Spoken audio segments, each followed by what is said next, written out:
Hello everyone, welcome to the Rationalistic Paranormal Research channel. My name is Brandon. I've made this channel today because I have been an avid paranormal investigator for about 10 years and I've had a huge interest in it for over 20 years, and I plan on sharing with you the evidence that I've captured throughout my journeys and anything I might capture in the future I plan on sharing with you as well. I plan on doing some product reviews on some very popular paranormal investigation equipment, offer some opinions and some insights on maybe some equipment that you shouldn't use that might be a little bit controversial, and some equipment that can easily be manipulated. And I'll show you what to look for if you're watching your favorite paranormal TV shows on how they might be manipulating some of this equipment. And I plan on breaking down some of their evidence that they've captured to show you that what you see on TV might not necessarily be the truth, and a lot of it is fake and made up just for views and popularity reasons. I'll show you what to look for and give you a good idea of what to expect when we are actually investigating for yourself. So hopefully you guys can stick with me along this journey and get some useful information and gain some knowledge from these videos. So let's jump into it. The first video today, we're going to be covering how to build, in my opinion, the best camera rig for paranormal investigation. I'll show you all the parts and pieces that I use, and I'll show you how to assemble that and the approximate cost and all that stuff in the total package itself. And when I mean best, it's honestly my opinion on it. It's a perfect blend of performance and value, and it's just a very easy camera rig to assemble, and it's one that's very easy to use. There's not going to be a lot of downtime. You're not going to have to stop your recordings all the time to change out memory cards and change batteries and all that stuff. I think if you are an avid paranormal investigator, plan on getting started, this is definitely going to be a camera rig that you want to keep in the back of your head and one you might want to build yourself, and it'll definitely make your paranormal investigations a lot easier. So let's get started. Alright, so the first things you're going to need for this camera rig build is number one, the GhostStop Phasm 4K full spectrum camcorder, and you're going to need the GhostStop Phasm light as well. They pair together, they're very nice. They have magnets where they can magnetically attach to each other. There's also magnets on the side of the light itself, and there are two magnets on the bottom as well as a tripod mount as well, so you can secure it to a stabilizer or a tripod, selfie stick, whatever. You can usually find these two bundled together for right around $300 on GhostStop.com. I will put links to all the stuff I use personally for this rig in the description as well. Very, very good rig here. And with the full spectrum camera, you're going to, as opposed to a traditional night vision camera that just sees into the infrared spectrum, this is going to capture stuff in the visible light spectrum and the ultraviolet light spectrum as well. And of course, you're not going to be able to take full advantage of all three of those unless you are using a full spectrum lighting setup where you have visible, ultraviolet, and infrared lights all working together. I tend to just use this light as an infrared illuminator where I could just see in the dark. And if you're capturing footage, you will be able to see like a flashlight or ultraviolet flashlight as well. But if you have all three constantly running together, all three different light sources, it tends to kind of wash out the infrared. And honestly, most of the stuff that I have seen captured in my investigations tend to occur in the infrared spectrum as well. And even if you just use this as more or less an infrared night vision camera, since it is modified for full spectrum, you are going to be able to see deeper into that infrared range than you normally would with a traditional night vision camera. So this is the first step here, the first two steps I should say, the Phasm camera and the Phasm light. Very, very nice. Another thing you're going to need is either a selfie stick or a camera stabilizer that has a 1/4 inch tripod screw on the top of it, or at least an adapter that has a screw. A lot of them come with different brackets and different mounting solutions, but this one does have a 1/4 inch screw on the top of it. This one is from SOONSUN. I got it on Amazon for, it was like $22 I think, but you can use many different ones, and this one of course extends, and also once you get it extended and locked in place, you can actually open it and it can sit on the ground like a tripod. So it's very nice. It can be a camera stabilizer and a tripod all in one. Very affordable. This one is very high quality. I definitely recommend this one, but you can find similar ones for right around the same price point, but this is the one I prefer to use. Next, you're going to need two USB power banks. These are from Miady. They're also on Amazon. The two bundled together are about $25. Actually, it might be cheaper now. It might be more around $20, but they're 5,000 milliamp hours. They tend to last a pretty decent amount of time. Like if I do an 8-hour investigation, both these battery packs combined, they don't really tend to die. They tend to last right around that the full investigation mark. You're also going to need a USB-A to micro cable and a USB-A to Type-C cable. And the newer version of these do come with two USB Type-C cables. The older ones had a had a micro USB interface. So if you get one of the newer ones, you will need to get a micro USB cable as well to power your camera. Honestly, the GhostStop, I believe the GhostStop, the Phasm camera does come with a micro USB cable, so you might be able to just use one that comes with that. You're also going to need a high quality micro SD card. The ones I decided to use and I prefer to use are the Kingston Canvas Go Plus. This is the micro SD cards and the SD adapter right now. This one is 256 gigabytes and works just fine. I definitely recommend something class 10 or higher since you are going to be recording in 4K. It says on the product description for the camera that it only accepts 128 gigabyte cards, but this 256 gig does work just fine. I don't know, maybe just some brands don't work, but this specific Kingston card, 256 gigs, does work.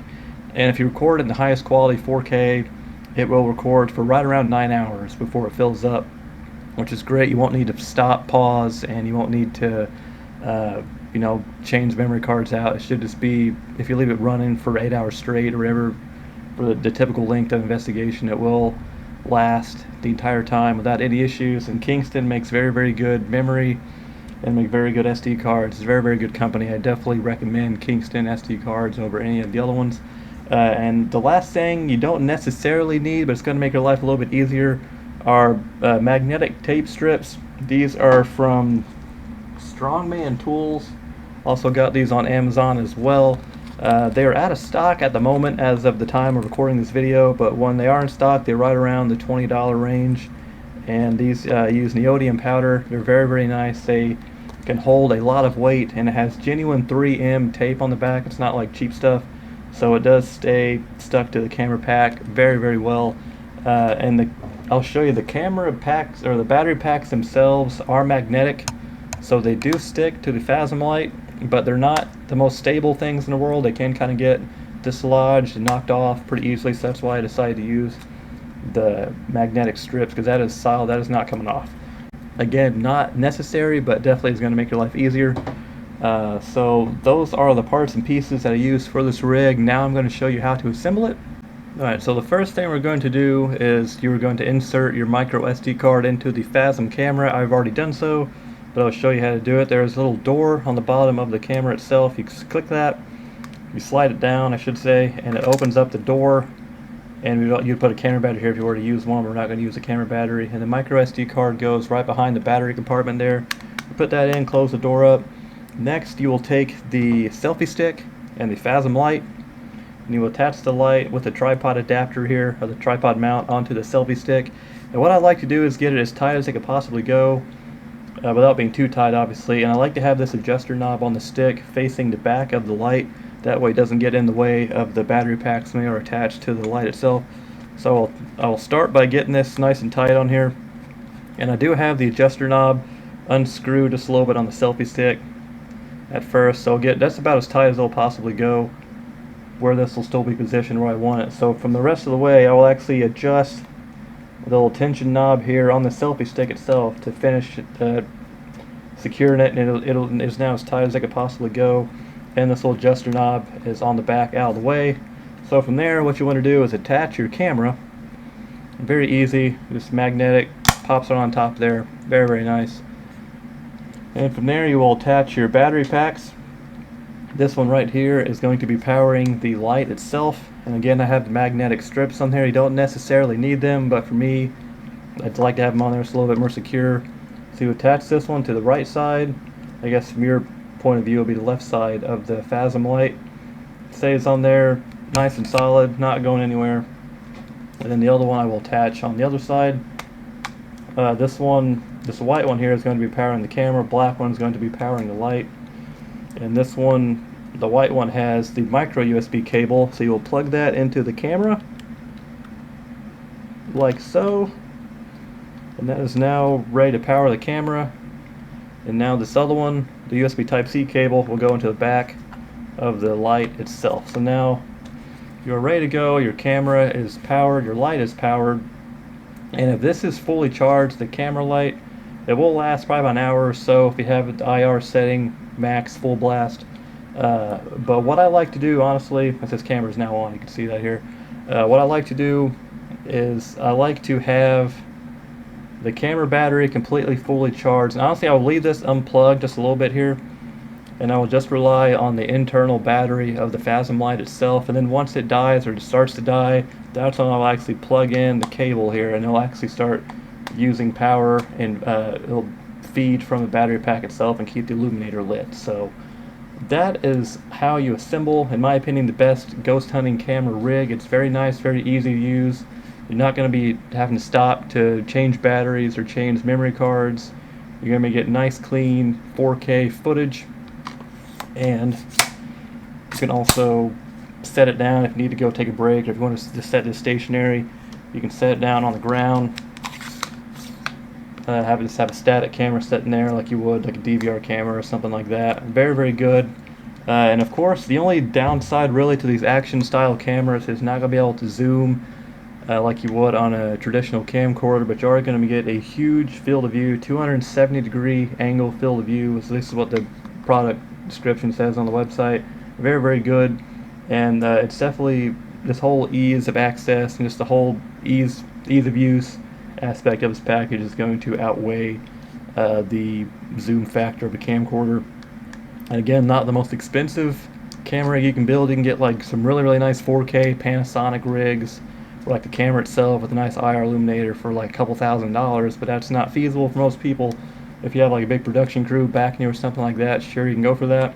But for the everyday, just paranormal hobbyist, I think this is the best camera rig to go with. Very, very nice. And the total cost, I'd say, see, the camera and the light itself about 300. Battery packs are 20, so that's like 320. The Selfie 6, another 20, so 340. And if you have the magnetic strip, that's another 20. So this is going to be under $400, and I think it's just going to be very, very good footage as well.